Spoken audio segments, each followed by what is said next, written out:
The casserole dish sitting on my cabin's porch should have been my very first clue that something was wrong. I froze on the steps, keys still dangling from my fingers, staring at the aluminum-covered dish resting neatly on my welcome mat. The foil had a label stuck to it in tidy handwriting, "Beef Surprise." But here's the thing, I hadn't cooked anything. I hadn't been anywhere near this cabin in a month and a half, and there was no possible way I had left a meal outside like some kind of forgetful host. To make matters even more unnerving, the dish was faintly warm when I touched it, as if someone had only recently placed it there. Confusion settled into my gut. I turned toward the front window, and what I saw inside drained the blood from my face. Children's sneakers were neatly lined beside the entryway. A duffel bag from Bass Pro Shops sat squarely on the coffee table. And worst of all, a wedding photo in a frame. Smiling strangers who were most certainly not me occupied the spot above my fireplace where my daughter's college picture used to hang. At first I blinked, thinking maybe fatigue from the long drive had my mind playing tricks. But before I could rationalize, I heard a child's voice from inside the cabin. "Mom, where's my Chromebook charger?" The words hit me like a punch to the chest. My sanctuary wasn't empty. Someone was living inside. I should probably back up. My name is Randy Truscute, a retired firefighter with 3 decades of running into burning buildings for a living. 14 years ago, I purchased this cabin tucked away in Clover Ridge Estates. It wasn't just a building. It was my retreat from the madness of suburban life. My place to breathe, fish, and hear nothing but the mountain breeze instead of gossiping neighbors. The cabin was far enough out, 2 hours from the suburbs, that I didn't have to worry about homeowner politics or neighborhood cliques. In fact, it technically wasn't even under the homeowners association at all. The official boundary line ended about 50 feet short of my lot. But that technicality didn't stop one woman from constantly meddling in my life. Marsha Lintel, the self-proclaimed ruler of the Clover Ridge HOA. Marsha was notorious for wielding her HOA presidency like a royal scepter. She once outlawed lawn gnomes across the entire neighborhood, claiming they promoted implied pagan worship. Anyone who resisted her authority quickly discovered she thrived on making enemies. For me, the battles began with petty nonsense. She filed complaints about my porch deck not being painted, declaring that the natural wood finish dragged down property values. She accused my shutters of being emotionally neutral, whatever that was supposed to mean. Once she even declared my porch swing to be in violation of an alleged regulation against dynamic outdoor furniture. I laughed her off at first, reminding her that my property wasn't in her jurisdiction. She didn't appreciate the reminder. The feud escalated after a neighborhood holiday potluck about 8 months ago. My neighbor Tom, a decent guy who actually lived inside the HOA boundaries, invited me. I showed up with deviled eggs made from my grandmother's recipe. They were usually a hit, but Marsha took one look at them and accused me in front of everyone of bringing food that was too sarcastic for a family-friendly event. To this day I have no clue what sarcastic eggs are, but she made such a scene that I left early. From that point forward she seemed personally determined to make my life miserable. First came a cease and desist letter alleging that I was guilty of unlicensed tranquility. According to Marsha, the peace and quiet my cabin generated disrupted the neighborhood's energy balance. And the kicker, the letter was signed by her husband, an attorney, which made me realize she wasn't joking. Then she fined me $400 for non-compliant porch swing dynamics, citing a policy she'd clearly scribbled together the night before. Another time she marched up to my porch with a feng shui consultant in tow, insisting my cabin lacked curb-friendly spiritual alignment and was creating a negative vortex that destabilized the whole mountain. After that, I quit going to anything involving the HOA. Tom invited me a couple of times, but I wasn't about to step foot into any gathering where Marsha was queen. My strategy was simple: ignore her, and wait for her to latch onto a different victim. And for a while it worked. The letters stopped, the random visits ceased. It almost seemed like she'd moved on. I spent the last 6 weeks on a fishing trip in Wyoming with some firefighter buddies. No cell reception, no internet, just the rivers, the trout, and a return to peace. I thought I'd finally won. But standing on that porch with a casserole dish I hadn't cooked, and voices echoing from inside my home, I realized the battle wasn't over. Instinct told me to avoid the front door. I crept quietly around the side of the cabin, crouching low to peek through a kitchen window. That's when my stomach dropped. At the stove, wearing my Denver Broncos apron, stood none other than Marsha Lintel herself. She was stirring food in my cast-iron pot, the one I'd used for every campfire chili since retirement. Outside on the deck, her husband was manning my grill, flipping burgers like the place belonged to him. Rage boiled inside me. My first thought was to burst in, but common sense kicked in. I pulled out my phone and dialed 911. In a low whisper, I explained to the dispatcher that strangers had broken into my cabin and were currently inside. She urged me to stay at a safe distance while deputies were dispatched. Still, I couldn't just stand idly by. I edged toward the living room window for another look, and what I saw nearly made me shout. The entire room had been gutted. My leather recliner and couch, gone. In their place stood a trendy sectional covered with inspirational pillows. My 10-pound trout mount, the prize catch from 15 years ago, removed. On the wall now hung a massive decorative sign in cursive letters, "Live, Laugh, Love." I backed away, my fists trembling. It felt like forever, but within 20 minutes, 2 sheriff's deputies pulled up.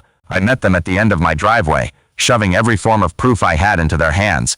Deed, tax documents, driver's license. They listened carefully, then led me toward the cabin. The senior deputy knocked firmly. "Sheriff's Department, open up." From inside came hurried shuffling. Moments later, the door cracked open, and there she was, Marsha, draped casually in my terry cloth bathrobe, smiled sweetly at the officers. "Good evening, officers. Can I help you with something?"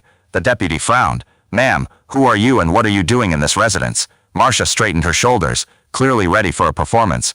And that's when she launched into one of the wildest explanations I'd ever heard in my life. Marsha didn't hesitate. With all the confidence of a monarch defending her throne, she launched into a bizarre speech about something she called eminent custodial rights. According to her, a doctrine known as Squatter Community Clause 4C, allegedly ratified by the Greater Mountain Region Property Alliance, gave her family the legal right to occupy any abandoned dwelling within the community's spiritual perimeter. To back up her nonsense, she produced a printed email she'd clearly typed to herself. The document was riddled with pseudo-legal jargon about sustainable family occupancy and reclamation of unused properties. She claimed she'd observed my cabin sitting empty for more than 72 hours, which in her mind equated to abandonment. After posting a notice of abandonment on my door and waiting 3 days, she said she had every right to move in. Behind her stood her husband, still holding a spatula like it was evidence, nodding along as if the argument made sense.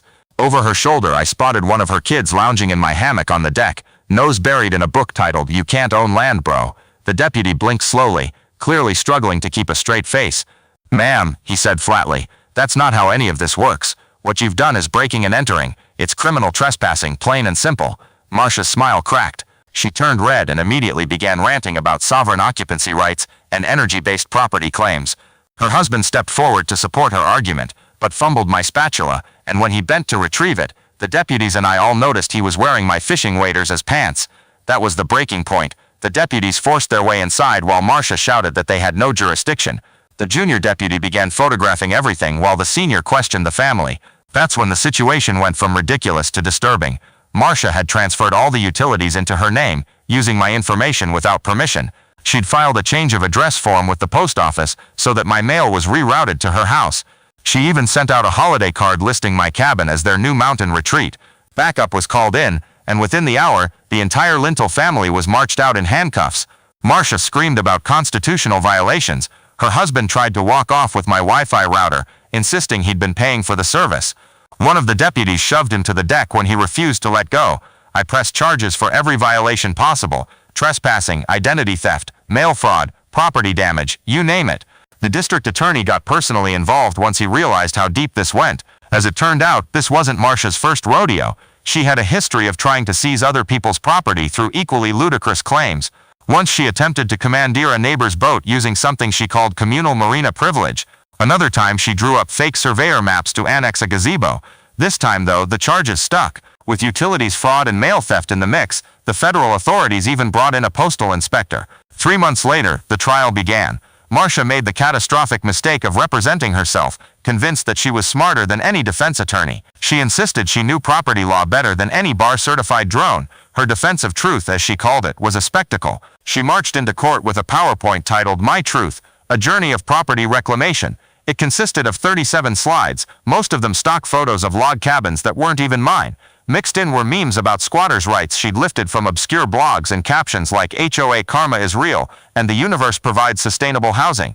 One slide was just her family smiling in front of my cabin under a photoshopped rainbow with the words "spiritual occupancy achieved." Her opening statement rambled on for nearly 40 minutes. She argued that property deeds were outdated relics of a materialistic age, and that spiritual bonds to the land outweighed legal ownership. She repeated the phrase "the cabin chose us" no fewer than 15 times. The prosecutor hardly needed to say anything. Each time Marsha made another outlandish claim, he simply raised an eyebrow and let her dig herself deeper. When it came time for witnesses, she called her teenage daughter to testify that the cabin's aura had brightened since they'd moved in. She tried to submit a feng shui report as evidence, and even attempted to have the cabin itself recognized as a witness. The judge had to call a recess because the court reporter was laughing too hard to continue. By the time deliberations began, the jury had already made up their minds. They were out for only 11 minutes.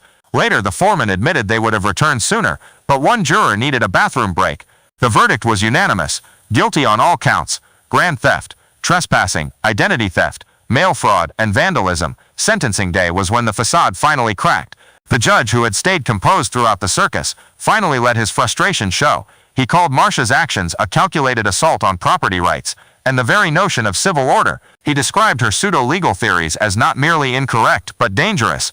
The sentence was severe: 18 months in federal prison for mail fraud, plus 2 years in state prison for identity theft and theft charges, to be served concurrently. After release, she'd serve 5 years of probation. She was also ordered to pay me $38,000 in restitution for damages and stolen property. On top of that, she received a lifetime ban from serving on any HOA board and had to forfeit her real estate license. Marsha's reaction was explosive. Her face shifted from crimson to chalk white as the judge read the sentence. She stood up and screamed that the court had no authority over a sovereign property citizen. She claimed she would appeal to the Supreme Mountain Tribunal, a court that of course doesn't exist. As bailiffs dragged her from the courtroom, she shouted, "You can't imprison an energy guardian." The words echoed through the chamber, absurd and pitiful all at once. In the months that followed, life slowly returned to normal. I replaced my furniture, rehung my trout mount, and reclaimed the silence of my cabin. Neighbors who'd once avoided crossing Marsha now stopped by to shake my hand, relieved she was finally gone. Tom even helped me restock the cabin with basics I'd lost. Sometimes, when the wind moves just right across the mountains, I still half expect to hear Marsha ranting about spiritual jurisdiction or communal aura rights. But then the quiet settles in again, and I remember she's no longer my problem. The cabin is mine, by deed, by history, and by the sheer fact that I never let her insanity win. And that's all the truth I'll ever need.